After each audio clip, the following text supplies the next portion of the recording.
Well, most of us, I think, have a retirement fantasy where every goal and dream just perfectly align. The thing is, it doesn't always work out that way. Folks get laid off in their careers. They could have a medical disability.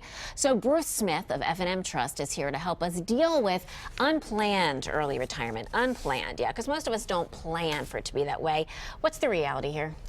Well, everyone's looking forward to golden years, but more and more people are working into their 60s. But when you don't have the opportunity to control when you retire, timing of when you retire to taking Social Security, which is now a major part of retirement, is a big deal in people's lives. And taking Social Security starts at age 62.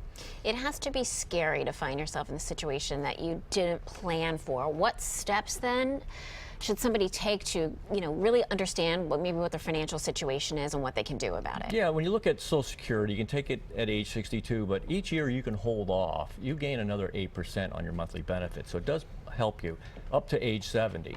But in the event that you are laid off or you have a medical disability that you can't work, then there are three things to look at. One, you have to assess your expenses, and that could be what is required and your discretionary, maybe reduce some of those expenses. Second, you have to look into what income sources you might have. Your savings, you could have retirement plans, you could have maybe severance pay, unemployment insurance. So there's a lot of things that you have to look at there. And the third is to be a little tax smart of how you take some of the money out of the retirement plans, for example, because you want to avoid penalties if you're below age 59 and a half. There's ways to take money without avoiding the penalty. Okay. But so you have to plan, otherwise you just deplete more of your assets. We mentioned the different reasons you may be forced into early retirement. Does it matter the reason? Like, is it different if you have a medical disability or if you're laid off? Like, what are the differences? Well, some people might try to find part-time, but if you have medical disability, there's three ways you can hopefully supplement your income. One, you could have an employee-sponsored plan that can provide up to about 60% of your income. You might have a privately held disability policy with the same guidelines. Okay. Otherwise, you can maybe apply for Social Security disability. That's a little harder. It's more time-consuming. It can a little more complicated, but you might have to talk to an attorney if you have issues with that. And with being laid off? Well, laid off, in some cases you might get a severance package that goes with, which is helpful.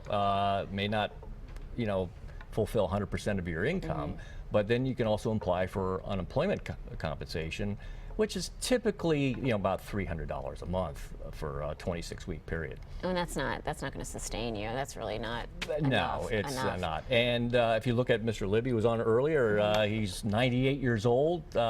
We are living longer in retirement too, so that's another thing. We need more. We need more. You need more, and different reasons for when you early retirement. Sometimes people come into caregiver situations which they just cannot work. So there has to be a medical disability or being laid off. It might be a family situation. Very good. Great guidance today. Thanks so much for being back with us today. We put your contact information on the screen so you can get some more information. We'll be right back. Thank you.